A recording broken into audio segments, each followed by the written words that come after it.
Coach, can you just talk about what it was like getting back at it yesterday? How going into your third year, how easy is it to kind of hit the ground running? I felt good to get out there yesterday. We have a bulking team, some talented guys. I think it's the first time we have two guys in each position, probably more. I think the biggest key is really getting guys to see where they fit in the program, putting guys in position. We can do a lot of things. Our ones, twos, and threes are very similar. Our fours and fives are very similar. So it's just a case of getting guys and where they fit at best and how they help the team. And what was it like having Jerron back out, just kind of getting reacclimated back to the flow? That's good. Now, we've seen him obviously since the start of workouts in early September. It feels good to have him back. Just his feel for the game, his leadership on the floor, his ability to defend, work hard, make plays. And the guys love having him around. So it was great to have him back. But you got a mix of experience, but you got the new guys coming in. How do you approach with Antonio and Robert, getting him into the mix, and do you start thinking about a starting five at this point, or is it way too early for that? I think it's too early to think about a starting five, and I think we have a gauge on guys and what certain guys can do. I think for us to have a strong bench is probably the biggest thing. We can't have Jordan McRae, Jordan Stokes, and John Lehman, for that matter, playing 35-plus minutes a game. Too many minutes for those guys with such a long season.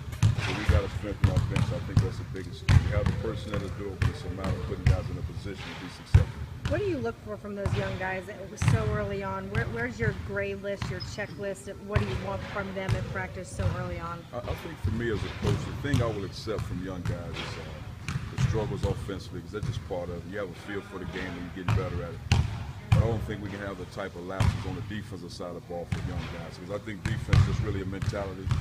There are a lot of things that are scripted on the defensive side of the ball for us. There's certain places you have to be at all times, depending on where the ball is. So there's very little margin for error on the defensive side of the ball because of the things we do in practice, and we go over it over and over again. But a guy can struggle offensively. I think this is a matter of time and growth with a young man. Do you have to remind yourself to stay patient at the beginning? Oh, without a doubt. I've always been that way. One day at a time as we go. We went 6 o'clock this morning, 6 to 7:30. The guys did a great job. And really for us, it's truly one day at a time to continue to get better. With Jerron back and guys like Antonio coming in, I mean, do you feel you got more flexibility than you've ever had maybe in the 3 years now that you've been here? That's without a doubt. Because the key, you got to have talent. You got to have talent to compete on this level and be on a major stage and win consistently. And we have that. We have experienced guys. We have talented young guys. But I think the biggest key is getting better every day. And I think we got about 4 guys, maybe 5 guys, trying to find where they best fit on the team. But they're talented enough to play, just where they fit. And as you know, you can't play everybody. Jordy kind of came on strong last year and asserted himself and made a name for himself. Do you see that trend continuing? And if so, what does he have to do to maybe take that up even another notch? Well, the thing I've talked to him about all the time is you can obviously see he's got better as a basketball player. He can score the ball.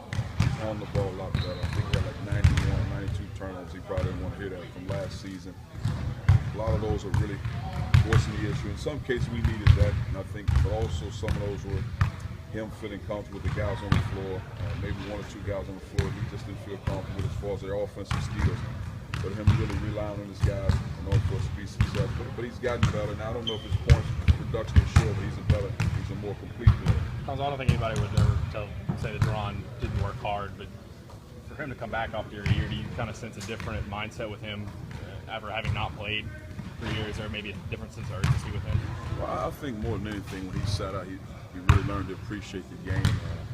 He saw some of the things that we see as coaches, and that can always help, especially with a guy that he has the ability to one day to be a coach in his game, a good feel for the game.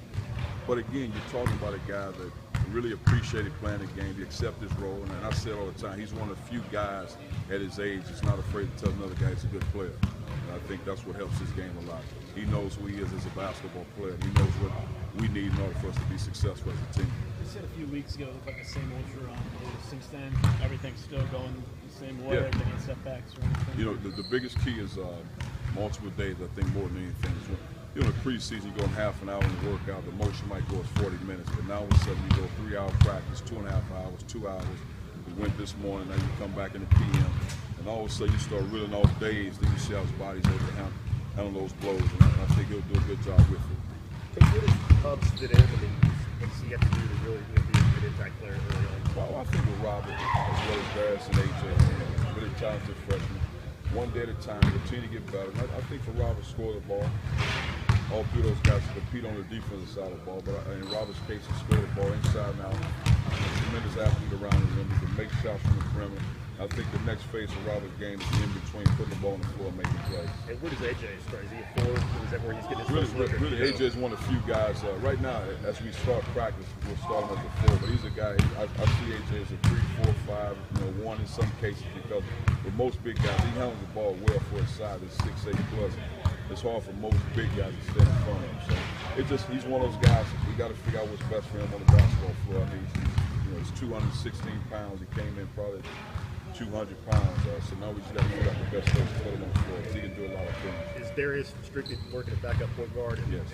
How much better do you feel Well, once you got at that position this year? Well, he's the backup of starting. That's between Darius Thompson. You know what I'm saying? So If they have 2 guys there, Yeah. how much better is it? 2 talented guys, 2 guys that can make shots. And I think that helps. So you got 2 guys at the point guard position can make shots, can run a team, can push the ball, can see the floor. It really helps. Does having Duran back help Darnell this year?